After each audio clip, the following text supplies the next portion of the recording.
Thank you, everyone, for being here. First of all, I want to just reiterate, I'm not going to hash out the details of the case.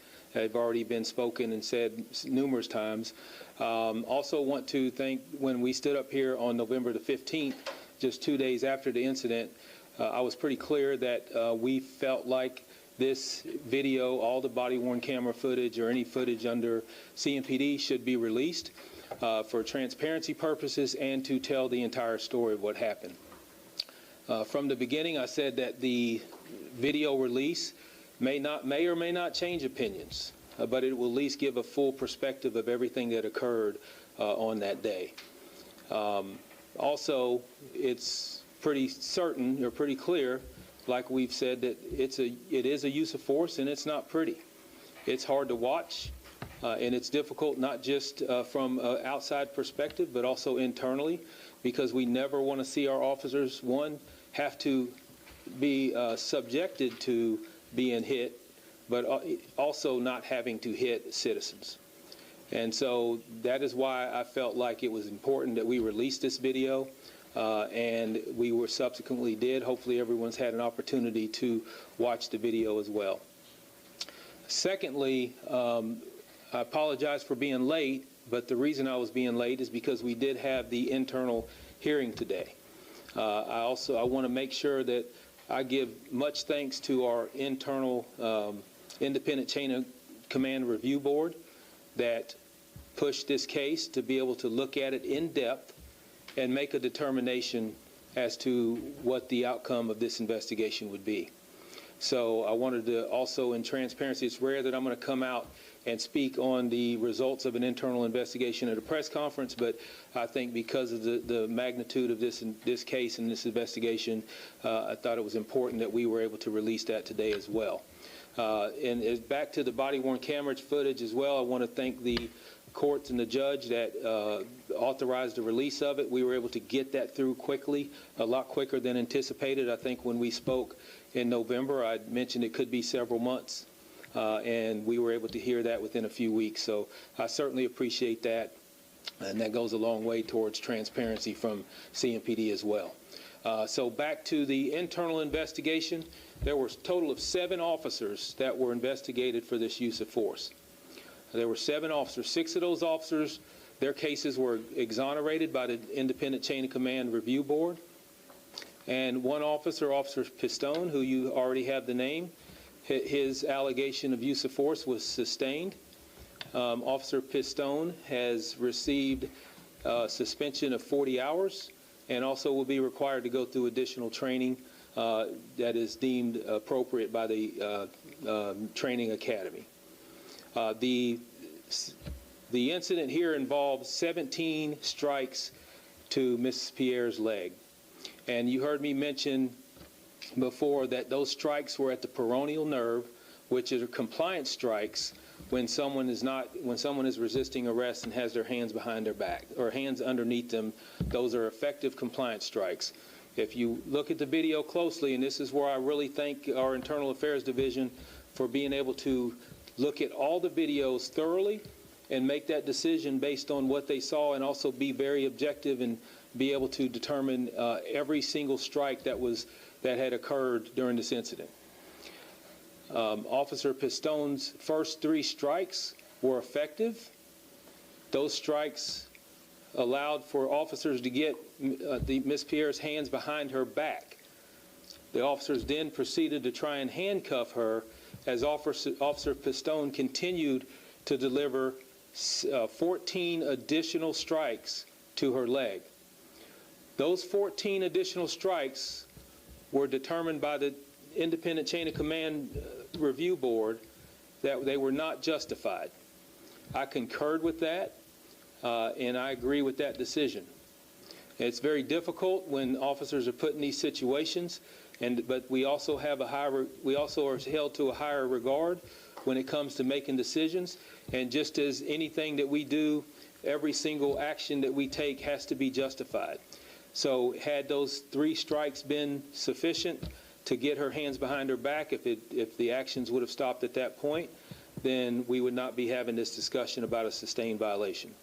So Officer Pistone has currently completed. The internal investigation has been completed on Officer Pistone, and hopefully we will be able to move forward. And lastly, I want to discuss as well that there are some things that we have determined within our agency that we have to look at very closely when it comes to use of force.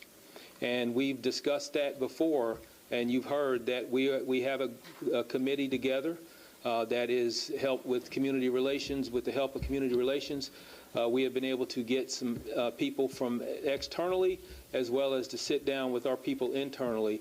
And we're going to take a good hard look at not just our rules of engagement, but our use of force in situations.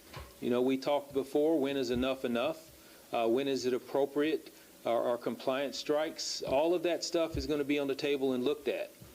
But what I will tell you is I'll never agree to a policy that tells our officers not to enforce the law, and I'll never agree to a policy that is based on someone's race or gender, and I will never agree to a policy that puts our officers in danger or their lives at risk. So we have a lot of work to do. We're going to continue on. I'm sure there's a lot of questions, and I'll be happy to answer them at this time. Or maybe no questions. Chief, I spoke to 11 officers. Yes. Prior to this, and they said usually the internal affairs in this investigation will take some time, up to 3 months. This happened really, really fast. And was it thrown together, and was it expedited because you knew the videos were being released today? No, absolutely not. We had several discussions as to how long this investigation would take and when it would take place. This had nothing to do with that. We had actually talked about even extending it when we didn't have to, just to get through and get everybody through all of this and the video release and everything else. With discussion within chain of command, we determined that we will proceed as appropriate. This investigation was done just like any other investigation. You're talking about a month, or maybe even a little over a month. So there was nothing that was particularly rushed. It was a long review for the officers. They were able to get it, for the board, they were able to get it about a week ago, and so they had about a week to review it, and I think they did a great job. Chief, do you consider the punch to Ms. Pierre's face to be reasonable force? Certainly, yeah. The punch, that's a great question. The punch to Ms. Pierre's face to be reasonable, that was deemed justified to be able to, because if you look at the video, I know there's a lot of question about that, but the officer did withstand 2 punches to his face prior to retaliating and striking Ms. Pierre. So that was a justified use of force at that point. In the beginning, when they come to try to arrest him, and one of the officers puts his hand on Lee. Now, in the way that initial arrest went on, is there any issues or concerns with how that went on? Should they have said more as far as why they're being arrested and so forth? Because he kind of says, hey, you guys smoking weed, da da da, and then there's a reach, right? And that hand, Yes. Yeah, well, I mean, we can certainly always Monday morning quarterback and see what we could have done differently. I think I said in the first press conference, I wish there was a little more time in between us talking to them and making that arrest. However, the officers are justified to make the arrest as soon as they have probable cause that they're smoking marijuana. So for me to second guess when that arrest actually takes place, that's going to be a personal opinion that I would have to look at on how I would handle things, but they were certainly justified in that. Now, I will tell you that the officer, it is my opinion that just because the officer is placing him in the handcuffs or having him stand up, that does not necessarily mean he's going to jail. That could be as far as just to secure him while he issues a citation or search for further drugs or weapons, and that could have been as simple as that. But the officer is certainly justified to go up and initiate that arrest immediately if he wants to. Ideally, yeah, we would love to see more talk and more conversation, but that's not something that would be a violation of our policy. And then there was no internal investigation with the officer who punched her in the face or returned strike. Certainly, he was one of the 7 officers that was investigated for through internal affairs this hearing. So, and he was one that was justified. There were 7 officers total. 6 were exonerated. which means they were justified in their use of force. That includes the officers that were holding Ms. Pierre's arms to try and get her hands behind her back, and also the officer that was holding Mr. Lee that was made the arrest there, the officers that were involved there. So that was a total of 7. Chief Jennings, I want to ask, Yes. with a situation like this where you have an officer that's gone through the internal investigations and it appears that they need to go through more training, how does that officer, in your eyes, do they have to gain the trust back of you as the chief, and how do that single officer gain the trust back from the community now that this video is out there, their face has been out there? Yeah, that's a great question, and that's actually something that I struggle with every day since this happened, because, you know, on one hand, you have members of the community that feel like we should fire every officer involved and that they should not be police officers anymore. On the other hand, you have opinions internally that say that this was absolutely justified and that we should just move on. There's nothing to see here. That's why from the beginning my comments have said that I have to be totally down the middle and objective about what we are dealing with. And my hope is that once we hear, the officers hear the explanation, and we've had internal communication as well. We've had communication with Officer Pistone as well. But to understand that at a certain point, when someone is under control and subdued, there is no need to deliver compliance strikes because there's nothing else to comply for. And so we're going to be accountable for that. And we determined that 14 of those strikes were while she was subdued and handcuffed and no longer a threat to the officers.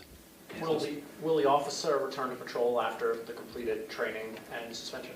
That's not determined yet. The officer will remain in a current assignment that he's in now, and we will have that discussion later. This is still new, and to be honest with you, as the board was deliberating and talking, I had no idea what recommendation they would have, and then of course I have to concur with that recommendation. But also back to your question, how does he build the trust back in leadership? But I think that what we have to do is be very informative with him and explain the justification behind our ruling, and hopefully he will understand that. He has, I'm sure he is aware that this is a learning experience for him, and I'm sure that he wants to get better. Officer Pistone has an excellent record through internal affairs, and I'm sure that he will be able to be rehabilitated and be a fantastic officer.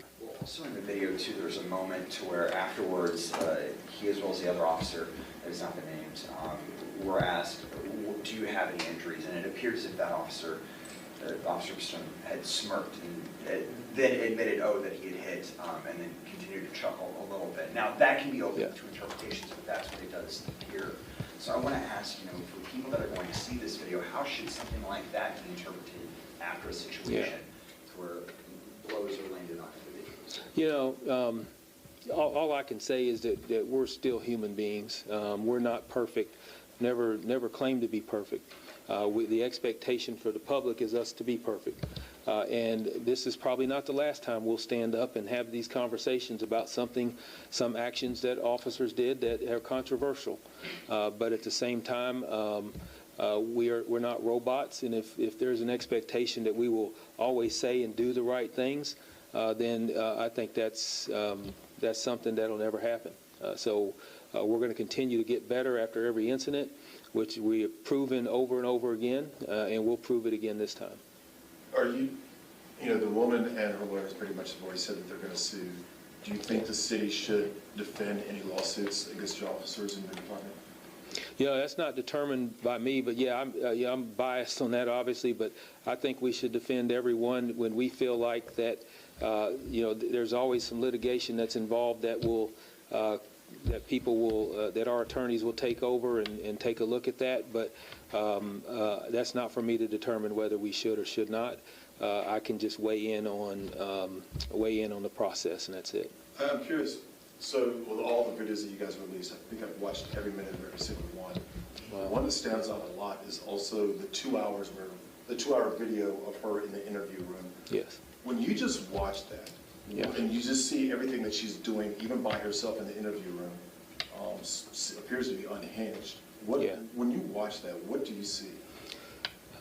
See a woman that's extremely distraught over what just happened, and that she's upset.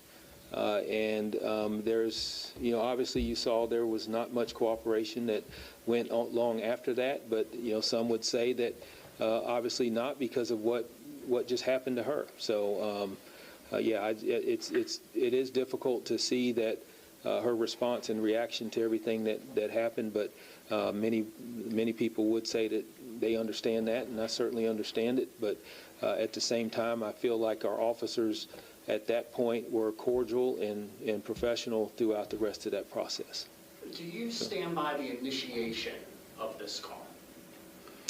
I do, yes. And like I've told you before, and I think what you're getting at is the fact that marijuana, is that worth getting out and making an arrest?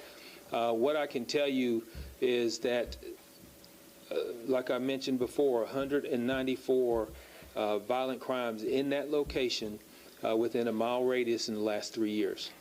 Our officers are expected to be seen and visible and be out.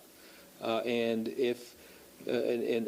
I'll put another perspective to it, that if we are ignoring two people smoking marijuana getting ready to get on a city bus, and we drive by that, and this individual has a gun in his pack that he's carrying over his shoulder, and if that individual gets on that city bus and somehow gets into altercation and uses that weapon, then the story is going to be about how CMPD just ignored them smoking marijuana, and had we gotten out with them, they would have been able to locate the gun. So that's why I talk about Monday morning quarterback all the time, that there are different scenarios that can play out. But I will say this, that as long as marijuana is illegal, then I will expect my officers to address open marijuana use and marijuana sales. We just had an incident yesterday. An individual shot 5 times over a marijuana deal. So marijuana is not so innocent drug that we hear so much about.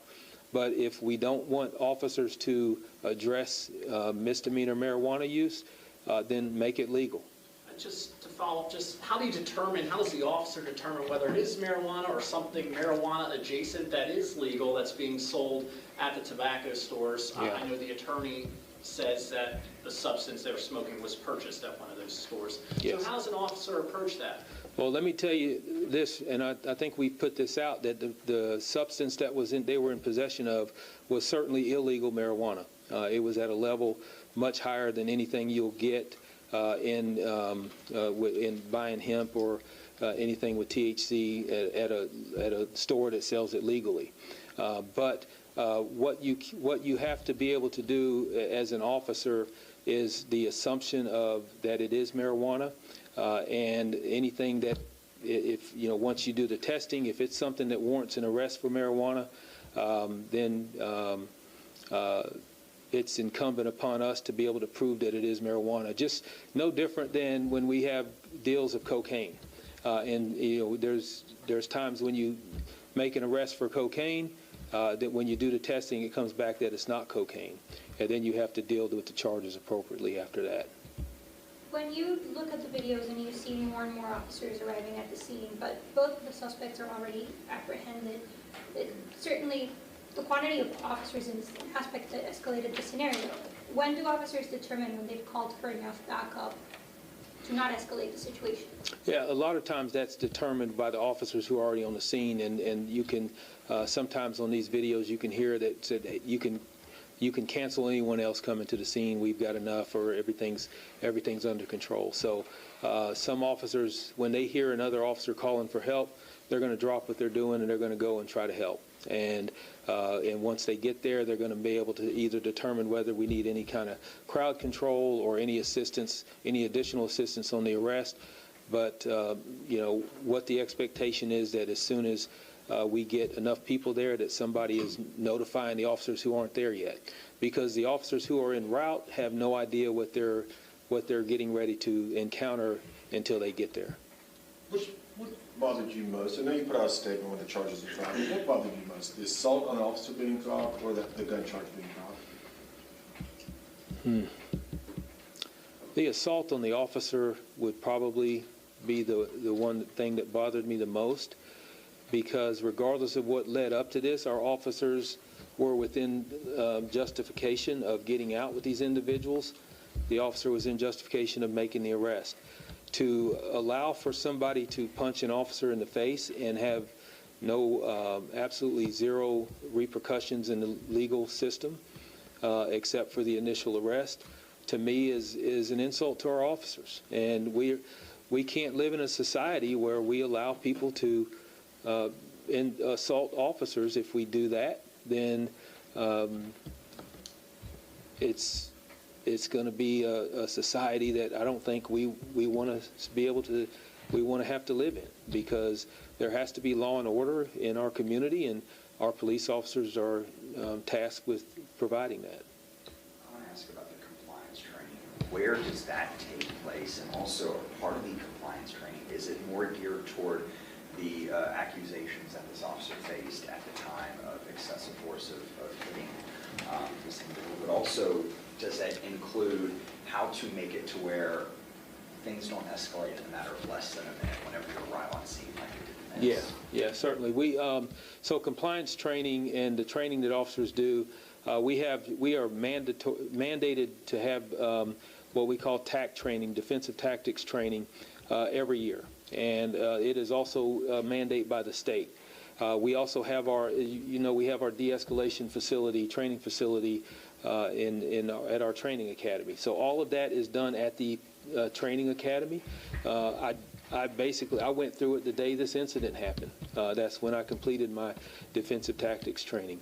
And during that time, we are trained, and thankfully for the facilities that we do have, that we are able to be put into real life situations that you can have choices, and then go back and review those choices that you made and see how you could have done better. And because it's every year, my hope is that every year we learn a little bit more and a little bit more, but we try to make it cumulative and to where we play off of not just incidents, current affair incidents that we are seeing, but also things that we have done in the past to continue that training on. So I was going to ask if that officer was going to be put through a very similar situation to what happened there in this division. That'll be determined by our training academy. So what they'll do is look at the entire incident and see where some of the gaps might be that they can help this officer to understand where some things that he could have done better. And then I can almost assure you that the TAC training next year will incorporate more of this, because we have to look at, and well, let me back up on that too, because when we have the policy, the group that we're looking at to review our policy, we have no idea what's going to come out of that at this point. So whatever comes out of that on the training, the changes in policy will also have to be incorporated in training as well. So we're going to be revamping a lot of that for next year. How long does training typically take? The training usually is about for an 8-hour day. It involves firearms training, TAC training, taser training. So there's several parts of that training that you go, but it'll generally take an 8-hour day, and probably even additional if officers, because they're required to have night and daytime qualifications for firearms. So they might be able to split that up. So, yeah. Is the Charlotte NAACP part of or the Mecklenburg County NAACP, are they part of the outside groups that are going to be helping you guys? Yes, there's representation from NAACP. Can you give us some of the other members or other representations that will be there from the outside? We can actually share all of that, right? We can share every person that's on that. They've all been notified, and they're going to have their first meeting in January. Yeah, and I'm actually meeting with former Mayor Pro Tem Braxton Winston on Monday, in hopes that he will be facilitating a lot of these conversations, and we're going to have a discussion on what direction we want to see this take. Chief, will those group discussions be public? They will not, no. They will not. Why is that? Well, because I want these group discussions to be exactly open and free, right? I don't want people concerned with what's going to be publicized on comments that they might make and things that they may see. We're going to have some debate. We're going to have some open conversations. And probably some of those conversations will be tough conversations. And at the end of the day, we will certainly share what the outcome of that group is going to be, but certainly don't want that to be something that's public. Chief, everybody now has the ability to look at this video. It was chaotic on the day, it appears chaotic in the video. Was that more chaotic in your eyes than a situation like this needed it to be? I guess the short answer to that is yes, but we have to talk about culpability on both sides. We could go from anywhere to the point of it could have never happened if officers would have ignored the marijuana. Is that something you want us doing? I don't want my officers in a high crime area to just ignore obvious illegal activity. And then on the other hand, had the arrest taken place normally, like most arrests do, and there hadn't been interference with that arrest, then we wouldn't be sitting here talking either. Just keep in mind, we have, last year we had over 500,000 citizen contacts. We had 300, just a little over 300, I think it was 347 of those contacts that have resulted in some type of use of force. And when I say use of force, that could be something as simple as a scrape on the, because a handcuff scraped somebody's wrist, to using deadly force. So a very, very minute ideas of a very minute number of contacts result in any type of use of force whatsoever, and there's only 97% don't even result in arrest. So yeah, I wish that we can roll back to. I'm sure these officers, if they could roll back time, they would handle it differently. But that's life, and that's what we always say. We can always look back at things that we do every single day and say, I would have done this differently. For these conversations that will be happening in January, will there be Hispanic representation?